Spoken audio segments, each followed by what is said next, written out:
కోట్లాది మంది హిందువులు ఎన్నో ఏళ్లుగా ఎదురు చూసిన శుభ గడియలు రానే వచ్చాయి. అయోధ్యలో కోదండరామయ్య కొలువుదీరే సమయం ఆసన్నమైంది. ఇవాళ మధ్యాహ్నం 12:29 అయోధ్య ఆలయంలో రామ్లల్లా విగ్రహానికి ప్రాణప్రతిష్ఠ క్రతువు మొదలు కానుంది. 40 నిమిషాల పాటు జరగనున్న ఈ అపూర్వ ఘట్టానికి రామ జన్మభూమి తీర్థక్షేత్ర ట్రస్ట్ అంతా సిద్ధం చేసింది. ప్రధాని నరేంద్ర మోదీతో పాటు వివిధ రంగాల సెలబ్రిటీలు, పార్టీల నేతలు, సాధువులు, భక్తులు ప్రాణప్రతిష్ఠ వేడుకలకు హాజరు కానున్నారు. ప్రాణప్రతిష్ఠ సంబరాలతో అయోధ్యతో పాటు దేశవ్యాప్తంగా గ్రామ గ్రామాన ఆలయాల్లో ప్రత్యేక పూజలు, కార్యక్రమాలు చేస్తున్నారు. ప్రపంచవ్యాప్తంగా 60కి పైగా దేశాల్లో విహెచ్పి హిందూ సంఘాల ఆధ్వర్యంలోనూ సంబరాలు చేయనున్నారు. ఇక రామ జన్మభూమి అయిన అయోధ్య అంతా శోభాయమానంగా వెలిగిపోతోంది. అందమైన పూలు, రంగురంగుల లైట్లతో చేసిన అలంకరణలు రాముడి ఆలయాన్ని మరింత అందంగా మార్చాయి. వీధి వీధిన కాషాయ జెండాలు, రాముడి పోస్టర్లు, కటౌట్లతో నగరంలో పండగ వాతావరణం నెలకొంది. ఎటు చూసినా లౌడ్ స్పీకర్ల నుంచి రామనామంతో అయోధ్య మారుమోగుతోంది. వీధుల్లో కళాకారులు నెమలి పింఛాలు కట్టుకుని నృత్యాలు చేస్తూ సీత, రాముడు, లక్ష్మణ, భరత, శత్రుఘ్నులతో పాటు హనుమంతుడి వేషధారణతో కనిపిస్తున్నారు. భక్తులు రామ భజనలు చేస్తూ కీర్తనలు ఆలపిస్తూ తన్మయత్వం చెందుతున్నారు. అనేక చోట్ల పోస్టర్లపై ప్రధాని మోదీతో పాటు యూపీ సీఎం యోగి ఆదిత్యనాథ్ ఫోటోలను కూడా ముద్రించారు. ఇక ప్రాణప్రతిష్ఠ వేడుకలను కల్లారా చూసేందుకు దేశం నలుమూలల నుంచి భక్తులు అయోధ్యకు వెల్లువెత్తారు. వెహికల్స్ లో కొందరు, పాదయాత్రతో కొందరు, స్కేటింగ్, సైక్లింగ్ చేస్తూ మరికొందరు తరలివచ్చారు. అయోధ్య రామ మందిరంలో బాలరాముడి ప్రాణప్రతిష్ఠ సందర్భంగా సిటీలోని ఆలయాలు అందంగా ముస్తాబయ్యాయి. ముఖ్యంగా హనుమాన్, రామ మందిరాలు ప్రత్యేకమైన శోభను సంతరించుకున్నాయి. ఆలయానికి వెళ్లే రహదారులన్నీ కాషాయపు జెండాలు, ఫ్లెక్సీలతో నిండాయి. కొన్ని ఆలయాల్లో అయోధ్య బాలరాముని ప్రాణప్రతిష్ఠ కార్యక్రమం చూసేందుకు స్క్రీన్లు, అన్నదాన కార్యక్రమాలు ఏర్పాటు చేశారు.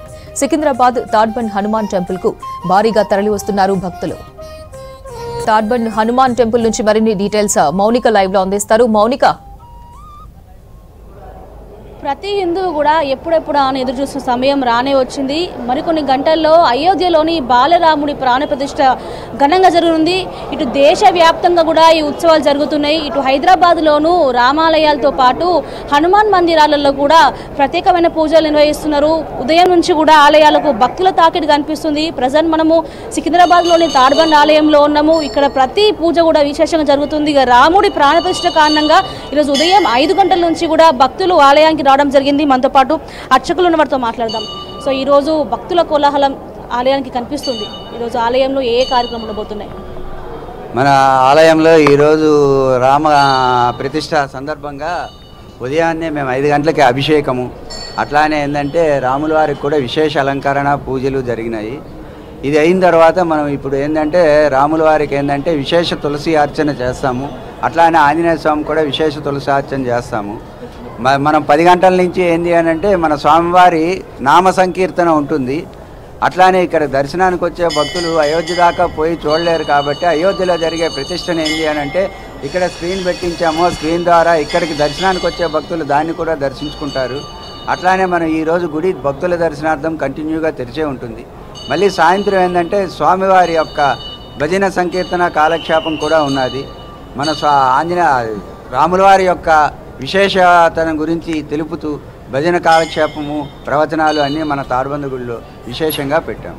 ప్రతి ఇంటికి కూడా అయోధ్య నుంచి అక్షంతలు వచ్చినాయి. ఆ అక్షంతలు ఏం చేయాలి? అక్షంతలు ఇంట్లో ఎలా పూజ చేసుకోవాలి? దేవుడి దగ్గర దీపాలు వెలిగించి పూజ చేసుకొని ఆ అక్షింతలు ఇంట్లో ఉన్న వాళ్ళందరూ తలపైన వేసుకోవాలి. అవి అక్షింతలు కళ్యాణం అక్షింతలు ఎట్టేసుకుంటే ఇవి కూడా స్వామి ప్రతిష్ఠ అయినాయి కనుక అక్కడి నుంచి వచ్చినాయి. అందరు ఇంట్లో వాళ్ళ ఎవరికైనా కానీ ఇంట్లో తలపైన అక్షింతలు వేసుకొని నమస్కారం. ప్రతి ఒక్కరు కూడా ఇంట్లో 5 దీపాలు పెట్టాలి ఖచ్చితంగా సాయంత్రం పూట. 5 దీపాలు ఎక్కడెక్కడ వెలిగించాలి? దేవుడి దగ్గర పెట్టొచ్చు, లేకుంటే గుమ్మం ముందర పెట్టొచ్చు. ఇంట్లో 5 కంటే ఎక్కువైనా కనీసమైన 5 దీపాలు పెట్టాలి. అంతకంటే ఎక్కువ వాళ్ళకు ఓపిక ఉండి అలంకారం చేసి పెట్టుకుంటామంటే ఎవరెవరు వాళ్ళ ఇష్టానుసారం పెట్టుకోవచ్చు. ఉదయం చేశాము. ముఖ్యంగా ఈరోజు భక్తులందరూ కూడా విశేష పూజలుగా అర్చనగా చేయించుకుంటుంటారు. సో భక్తుల కోలాహలం పరిస్థితి ఎట్లా ఉంది ఆలయానికి? ఈరోజు ఇప్పుడే స్టార్ట్ అయ్యింది. మధ్యాహ్నం వరకు పెరిగిపోతారు. చాలా ఉంటుంది, విశేషంగా ఉంటుంది. తులసి పూజతో పాటు వచ్చే భక్తులందరూ కూడా ఇక్కడ అయోధ్యలో జరిగే విశేష పూజలన్నీ కూడా చూసేలా అయితే స్క్రీన్లు ఏర్పాటు చేయడం జరిగింది. ముఖ్యంగా భక్తుల కోలాహలమైన వాతావరణం కనిపిస్తుంది. ఏం పేరు మీరు? మా పేరు శంకర్ మేడం. ఆలయంకి వచ్చారు, ఎలా ఉంది ఇక్కడ పూజా విధానం? ఆలయం అంటే ఒక తాడుబంది అంటే ఒక ఆలయం దేవుని లెక్క కనిపిస్తుంది, చాలా మంచిగా అనిపిస్తుంది. మరి సాటర్డే వస్తాం, చాలా మంచిగా ఆలయం చూస్తున్నా కూడా మొత్తము కాషాయపు జెండాలతో అయితే ఆలయం కనిపిస్తుంది. ఆలయం బయట కూడా రంగురంగుల రంగవల్లులతో విద్యుత్ దీపాలతో అయితే ఈ ఆలయం పూర్తిగా కనిపిస్తున్న పరిస్థితి. ఉదయం 5 గంటల నుంచి ప్రత్యేకమైన పూజలు నిర్వహిస్తున్నారు. సాయంత్రము భజనలు, దాంతోపాటు ఉత్సవాలకు సంబంధించిన ర్యాలీ కూడా ఉండే అవకాశాలు కనిపిస్తున్నాయి. ఈ యొక్క ఆలయమే కాదు, సిటీలోని అనేక ఆలయాలలో కూడా ఇదే పరిస్థితి కనిపిస్తుంది. భక్తులు ఇంకొంచెం సమయం అయితే కనుక వచ్చే. ఈ పేరేంటండి? ఏం పేరు? रंगनाथ। पूजा अच्छा की है, सुबह 4 बजे आए, पूजा अच्छा की है, सब कुछ अच्छा है। जय श्री राम। నినాదాలతో అయితే ఆలయం పూర్తిగా మారి మోగిపోతుంది. ప్రతి కమ్యూనిటీలో కావచ్చు, ప్రతి ఆలయంలో కూడా స్క్రీన్లు ఏర్పాటు చేస్తూ విశేష పూజలు జరుగుతున్నాయి.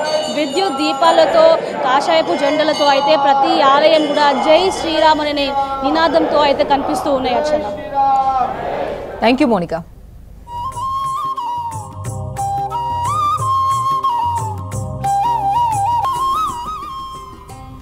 అయోధ్యలో బాలరాముడి ప్రాణప్రతిష్ఠకు సర్వం సిద్ధమైంది. ఈ వేడుకకు ప్రధాని నరేంద్ర మోదీ ముఖ్య అతిథిగా హాజరు కానున్నారు. ప్రధాని మోదీ ఉదయం 10:25 అయోధ్యలోని కొత్త మహర్షి వాల్మీకి అంతర్జాతీయ విమానాశ్రయానికి చేరుకుంటారు. అక్కడి నుంచి హెలీప్యాడ్ ద్వారా ఉదయం 10:55 రామయ్య ఆలయానికి చేరుకుంటారు. ఉదయం 11 గంటల నుంచి మధ్యాహ్నం 12 గంటల వరకు ఆలయాన్ని సందర్శిస్తారు. ఇక మధ్యాహ్నం 12:05 ప్రాణప్రతిష్ఠ పూజా కార్యక్రమంలో మోదీ పాల్గొంటారు. ప్రాణప్రతిష్ఠ కార్యక్రమం మధ్యాహ్నం 12:55 వరకు కొనసాగనుంది.